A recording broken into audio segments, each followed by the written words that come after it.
I soon forgot the risks I had run in my 2 former voyages, and hating idleness, projected a third. I embarked accordingly, and after some days' favorable weather, we were overtaken by a tempest, which drove us quite out of our course. Our vessel being much shattered, VE were glad to make the first port to repair our damages. We had scarce begun this necessary business, WTN. We were beset in a very extraordinary manner. An innumerable multitude of little frightful savages covered all over with red hair came swimming about us. They were not more than 2 feet high, but seemed uncommonly strong and nimble. Their immense number and horrible appearance so terrified us that we suffered them to board and take possession of the vessel without resistance. This was a lucky circumstance for us, for there was no hope of escaping, and we learned afterward that if we had killed one of them, they would have put us all to death. Having taken possession of the vessel, they set us on shore and made signs that we might go where we pleased, after which they returned on board and sailed to another island to which they belonged. We marched together into the country, and had not advanced far, when we came to a great pile of buildings, which we entered. We found the doors and rooms uncommonly lofty, but our attention was soon engaged by an appearance equally shocking and alarming.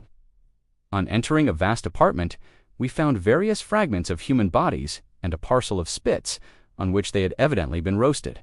Though we were much fatigued, we were about to retire hastily from a habitation which threatened us so dreadfully, when all power of escape was taken from us by the presence of the owner of the mansion.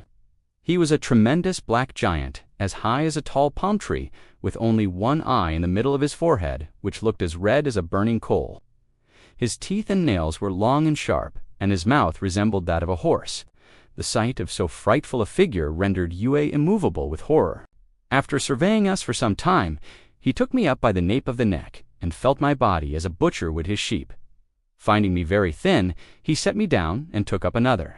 At last, laying Nans on our captain, who was fat, he thrust a long spit through him, and kindling a fire, he roasted and ate him, after which he retired to an adjoining room where he slept, and snored all night like thunder. In the morning he got up, went out, and left us in his dwelling. Our distress may easily be imagined. For some time we abandoned ourselves to despair, but finding we were not confined, we divided ourselves into small parties, and sought various hiding places where we vainly hoped to continue in safety. In the evening, the giant found out all our retreats, and collecting us together, drove us before him into his habitation, where another of our companions fell a sacrifice to his voracious appetite, after which he retired and slept as before. The next day we renewed our lamentations, and some of the company began to talk of throwing themselves into the sea rather than die so strange a death. I reminded them that we were forbidden to destroy ourselves, that, as there was a great deal of timber floating on the coast, we might make small floats to carry us to sea, and though the risk would be great, yet our present situation was still more desperate. We set about them immediately, but just as they were finished, the knight approached the giant again, conducted us to his cavern, and repeated his cruelty. While we were busy in preparing our floats, I proposed a scheme to my companions to revenge ourselves of this monster, in case we were obliged, as I feared we should be, to pass another night in his power. Accordingly, when we heard him snore, 10 of the boldest of us took each a spit, and making the points red hot in the embers of the fire, where he had roasted our friends, we thrust them all at once into his eye, and blinded him. He awoke in great agonies, and making a frightful outcry, he felt about, in hopes of sacrificing us to his fury. But we took care to be out of his reach, and finding he sought for us in vain, he groped for the gate, and went out howling dreadfully. We hastened to the seaside, and got our floats into the water. But as it was yet night, we agreed not to put TQC till daybreak. We were not without hope that our Edomai, whose howling we still heard, die, in which case we need not risk our lives upon the floats, but stay till a better conveyance might be made. Day had scarcely appeared when we found it necessary to put to sea with all possible haste, for we saw the blinded giant coming toward us, led by 2 others of his own species, as large and terrible as himself. We rowed off immediately one, and having got a little way from shore, began to congratulate each other on our escape. But we were deceived, for as soon as the giants saw us, they ran to the adjacent rocks, and tearing away huge masses of stone, they threw them after us, and destroyed every float except the one on which I was with 2 others. We were so fortunate as to get out of their reach, and we thought ourselves more so when, the next day, we made an island abounding with excellent fruit, which greatly refreshed us. But, alas!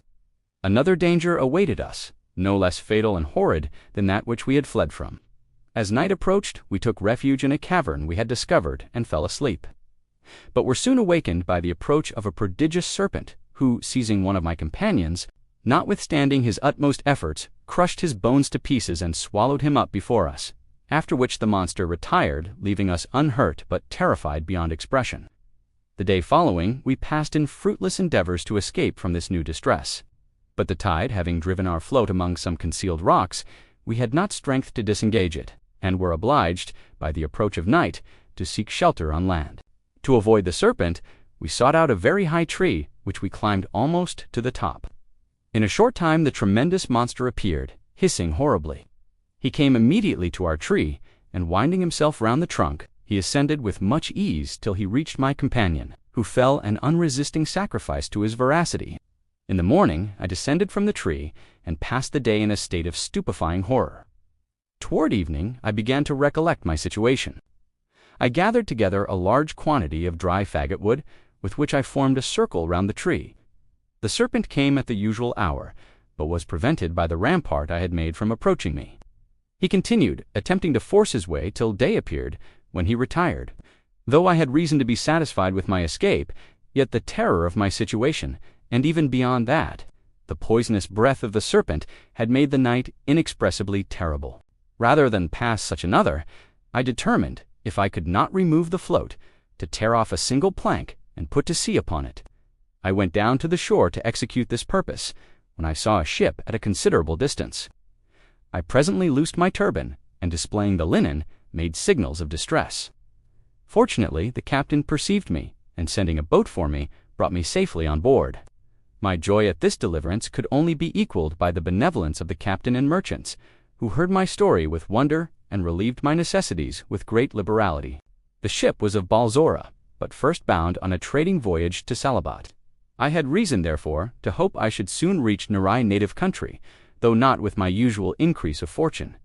In this last expectation I was agreeably disappointed, for on opening the cargo when we arrived at Salabat, the captain, who was become much attached to me, proposed that I should undertake the management of a part of the cargo which had belonged to a merchant who had sailed on board but was dead. On receiving the bales into my possession, I found they were entered in Narai's own name, and that I was actually on board the same vessel in which I had sailed on my second voyage. The captain soon remembered me, and restored very readily all my goods, which he had greatly improved. Thus I became unexpectedly enriched dy this voyage. J distributed Li Regeli of my gains to my friends and the poor, and had enough to buy another considerable estate.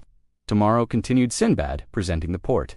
If you liked the video, do forget to subscribe to the channel and hit the notification bell so you get the next episode as soon as it is out.